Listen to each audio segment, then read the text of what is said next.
Let's be live. Let's go. What is going on, guys? My name is Davey, and today in this video what I'm going to be talking about are the actual 5, in my opinion, necessary rules to lose weight and start pursuing a healthier lifestyle. Okay, before we get started, it would be really amazing if you guys could share this video, hit the thumbs up button down below, and just subscribe to my channel, because you know that that's my actual first video and I don't know yet what to do. So I'm gonna need your support heavily, guys, just to grow our audience, get the video to more people, and just spread the word and spread the message. So it would really be amazing if you guys could help support me on that. And then if some of y'all got tips on my video production, on the topics I could cover in future videos, because I have a lot to talk about. I'm not gonna talk about everything related to fat loss in this video. Just DM me on Instagram. I'm gonna put it in the description of the video, and you can also contact me if you want by mail. I'm gonna make sure to put that also in my description. So if you end up learning something from this video, make sure to apply it in your life. Tell me about it, because I would be more than happy to know that I have helped some of you guys just start pursuing their healthier journey. So with no further ado, let's get into it, because we're gonna have a lot to talk about today. The first and only necessary rule to lose fat is to be in a caloric deficit. So what is a caloric deficit? I'm gonna start answering this question by telling you what is a calorie. A calorie is a unit of energy, actually defined by the amount of energy needed to raise 1 liter of water of 1 degree Celsius. Okay, that is how a calorie is measured actually. Do you need to know that? Nope. You need just to know that all the foods that you consume have calories in them. So in order to lose fat, we're gonna consume less food. Why? Because we're gonna create something called a negative caloric balance, or in other words, a caloric deficit. Okay, in order to maintain our body composition, which is set by the amount of fat we have, our height, which defines the amount of bones, our bone structure, and our lean body mass, which is our muscle mass, our glycogen and water mass. All of these form our body composition. So in order to lose weight, we're gonna consume less calories than we do need to maintain our body composition. So the amount of calories that we need to maintain our body composition is known as our maintenance calorie intake.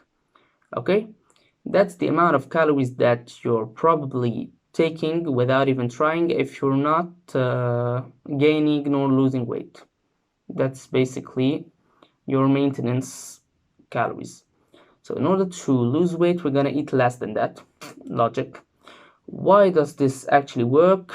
It does because of the first law of thermodynamics, which states actually that energy cannot be created or destroyed, it can only be transformed.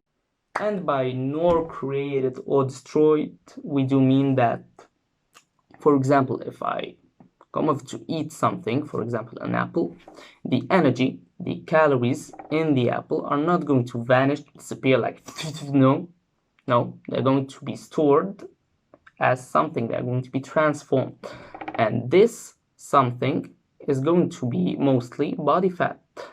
Okay, of course your energy can be stored as muscle mass, but we're talking in general as body fat. So if you're gaining weight, then you're being in a caloric surplus. What is a caloric surplus?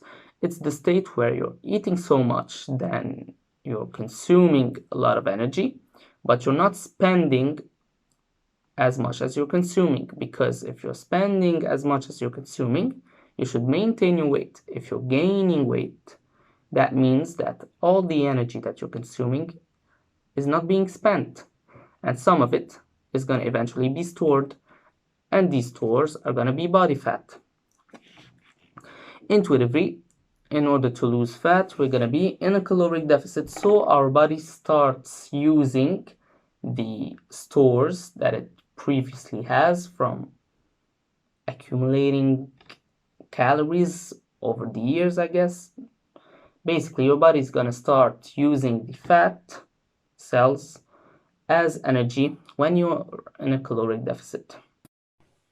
Okay, how to figure out your caloric maintenance now in order to create this deficit of calories.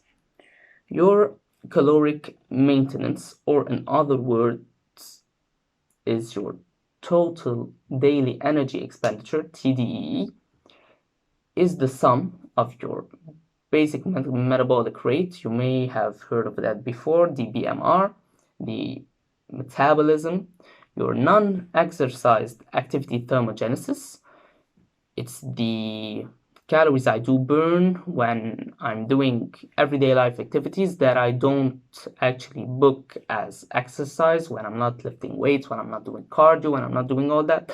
If I'm cooking, for example, if I'm doing like this with my hands while doing a video, you're burning calories, but not as a formal style of exercise. Here's why we call it non-exercised activity thermogenesis.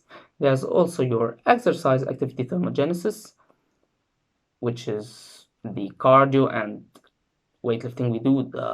Okay, and there's also the thermic effect of food. I'm gonna touch on that in a later point.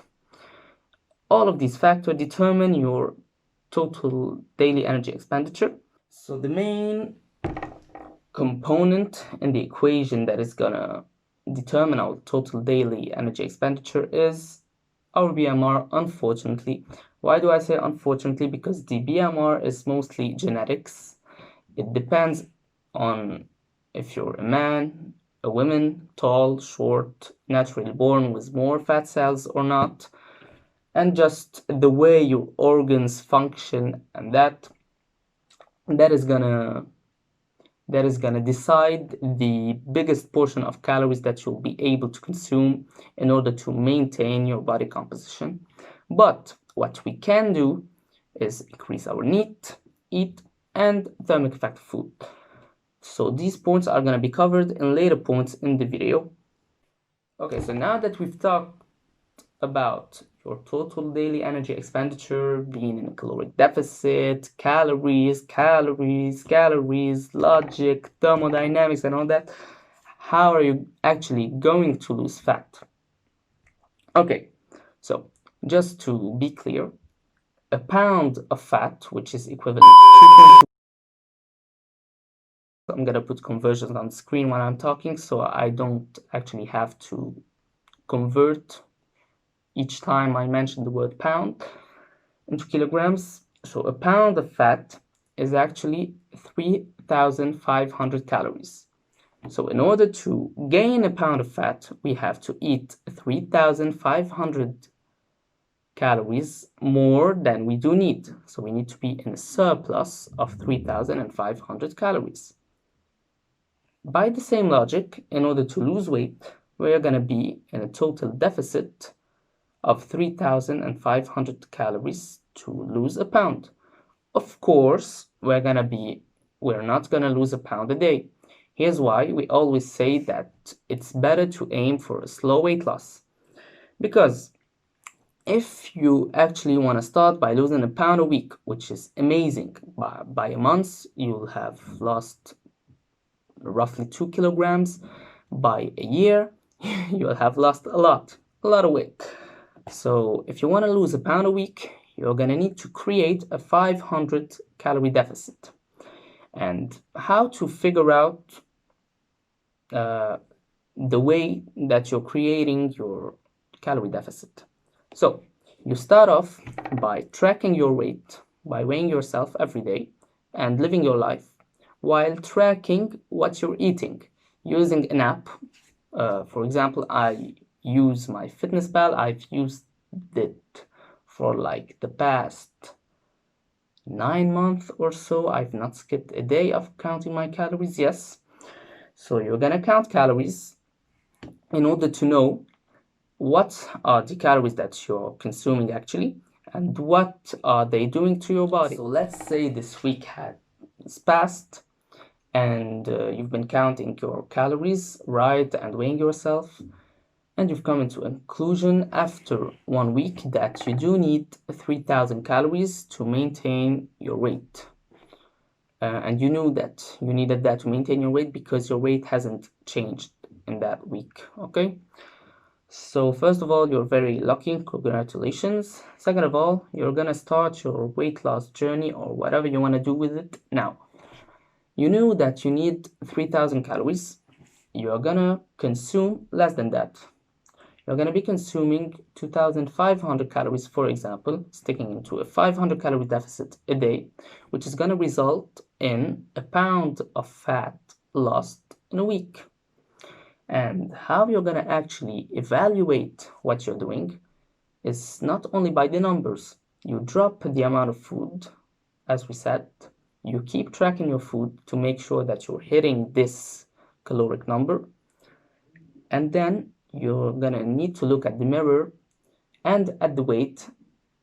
If your weight is dropping, if you're looking leaner, if your clothes are fitting better, it means that you're actually achieving what you want to do, and it's that you're getting leaner and you're losing weight. Congrats. Finally, in our first point, there is something that I wanted to clarify, and it is that no matter what you do, if you're not losing weight or losing fat, actually, it means that you're not in a caloric deficit. Please, guys, I don't want to start this debate. Please don't come at me telling me that calories in, calories out are not going to be working. No, it's always calories in, calories out. If I do need 3,000 calories to maintain my weight and I consume less than that, or at the end of the day, I'm at a negative caloric balance, I'm gonna lose weight. If I'm at a surplus, I'm gonna gain weight. That's the actual law of thermodynamics that I'm mentioning. This law, you're not gonna break it. So please, the first tip that I'm going to be giving you in this fitness journey is to use your logic in everything that you're doing. If you somehow watch a YouTube video and learn something new, make sure that you're auto-evaluating what you're learning and making sure that it applies to your standards of logic. The first of them should be the law of thermodynamics, okay? So no more lose fat in 10 days by drinking ginger and cinnamon before sleeping. No. It ain't happening. Losing weight is a slow process. It's a marathon, not a sprint. Okay, you're gonna enjoy the process, you're gonna transform mentally more than physically, and you're gonna remember me by saying that. So please keep track of everything you're doing and keep everything logical and in balance. Thank you. What I'm going to be talking about now is just move more. If you wanna lose weight, move more, do more exercise. Cardio, as you may have heard of it, is the abbreviation of cardiovascular activity here. So in order to lose weight, you're gonna need to up your activity levels a bit by, for example, doing more cardio, walking more, skipping, cycling, swimming, playing football, basketball, I don't know, dancing. Just do whatever you enjoy at any intensity that you enjoy. Just make sure that you're not going to the extreme, because nothing is great at the extreme, because you're gonna need to make this cardio routine something sustainable for you in order to truly see the benefits of it. So getting better at cardio means that you're going to be burning actually more calories in the same amount of time. For example, if you're a beginner runner and you're able to run 5K in, I don't know, in 40 minutes, and you train, And in these same 40 minutes, you're going to run after like a year, you're going to be running 10K in 40 minutes. You're just burning double the amount of calories because the amount of calories burned is actually work done, which is force times distance. When you're doubling your distance in the same amount of time with the higher intensity, it means that you're burning double the calories, for example, okay? And the cardio has a million, it has like numerous benefits that I'm going to be covering in other videos, so stick around for that. Another point that I'm going to be mentioning now early in this video, because it's very important and a lot of people my age, I didn't used to do it, but now I'm just fixing it and I'm happy with that, is sleep. Sleep more. Please sleep more, guys. First of all, sleeping more is going to help you pursue your university life. I know that it's difficult how to manage your time between studies, social life, exercise, and studies another time, and sleeping. Yes, I know it can get frustrating and confusing. Like sometimes the day passes and you found yourself like, yeah, I just have to sleep 3 hours now, then continue the other day. No, not sleeping well can lead to a lot of, of problems. Which of them will be the increase of hunger hormones. Okay, so what will give you the signal to eat is the hunger hormone called ghrelin. Okay, so when you're hungry, ghrelin will be eating your brain, like literally. When you can't think of anything other than food, and if you see a can of tuna stinking, you're gonna be like, wow, I want that, I want to eat. Yeah, that's ghrelin, like right here. Okay, so the hormone opposite to ghrelin is leptin. So when ghrelin and leptin are balanced, you're a normal person. You feel like, yeah, you feel happy, you feel good, you don't want to eat. When ghrelin is punching you, so when you have high levels of ghrelin, you just want to eat uncontrollably. And ghrelin comes more when you're sleeping less. So other than that, when you're sleeping less, you'll wake up tired, meaning you won't do your exercise, for example, and in general, you'll have lower level of non-exercise activity thermogenesis. For example, if I get my 8 hours of sleep, for example, I'm gonna be energized all day and on my feet. But if I don't, I'm gonna spend my day in bed, not gonna work out, not gonna walk, not gonna do all these gestures, I'm not gonna do shit. And I'm gonna be hungry all the time.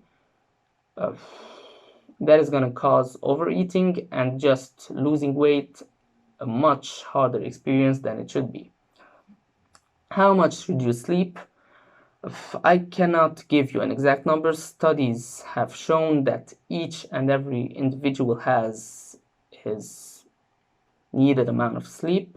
For me, it's about 6 to 8 hours max. I feel energized like that and I can focus, I can perform well in my sports. For you, just find the better amount of the good amount that works for you and stick to that. Okay, I'm gonna also be covering sleep in another video, how to sleep better, how to fall asleep faster, and all the benefits of sleep, so also stick around for that, guys.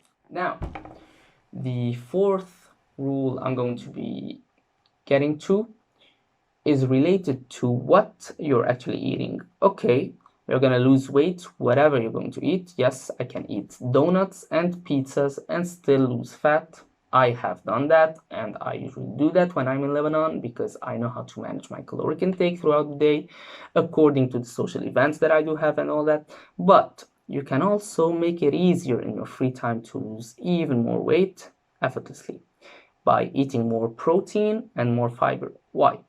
Because in the equation that we've mentioned before, I'm gonna put it, I don't know, right here on the screen, the total daily energy expenditure, one parameter of it is the thermic effect of food. So each food group you're gonna consume which are distinct between protein, carbs, and fats, have a different thermic effect. It does mean that your body needs to spend more energy in order to digest these foods, and I see it very intuitive and logical by the name of the food groups. For example, your body needs more energy to convert protein into body fat than it needs to convert fat into fat. Other than the thermic effect of food, protein has less calories per grams than fats and is way more satiating. So for your info, guys, protein has 4 calories for each gram. So if a food has 10 grams of protein only, it has 40 calories. Carbohydrates have also 4 calories per gram, which is the same as protein. And fats, on the other hand, have 9 calories per gram. Are fats making you fat? No. But are fats helping you to lose weight? I don't think so, because the volume of food you're going to be eating from fats is going to be reduced compared to proteins and carbs. So now to compare protein and carbs, we're going to need to look at the thermic effect of food. 30% roughly of the calories that you consume from protein is going to be burned through digestion. So your body, in order to digest a chicken breast, for example, 140 calories of chicken breast, it's going to use 30% of 140 calories in order to digest the food, and the rest of that is going to be absorbed and then stored as whatever. But for carbs, we need to separate a bit. We have the fiber and the other type of carbs found in, I don't know, bread, and just the fast acting sugars, for example. So these carbs have only 6 to 15% of a thermic effect, but fiber has also 20 to 30% of a thermic effect and is more satiating than the other type of carbs. Here's why. When you're trying to lose weight, try to put yourself in a position when you're eating more protein and more fiber, because you're gonna feel fuller, you're gonna build more muscles also. It's not the topic of the video, but yes.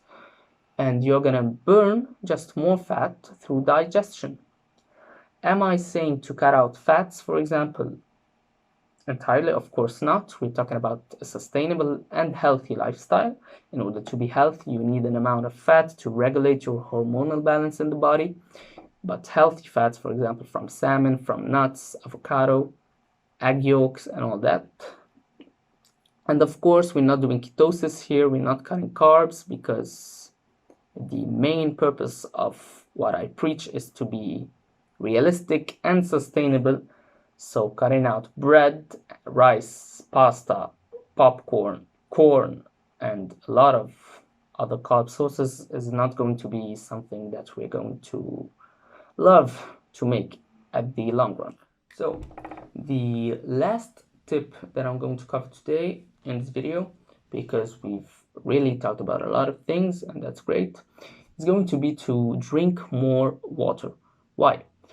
First of all, we shouldn't justify why drinking water is healthy for you and will help you just sustain a healthier lifestyle, but also drinking water is going to make you more energized, causing you to move more and spend more calories through non-exercise activity thermogenesis. But other than that, if we look back to the definition of a calorie, while drinking water, your body is going to spend some energy in order to raise the temperature of the water that you're drinking into your body's temperature. So you're actually boosting your metabolism while drinking water.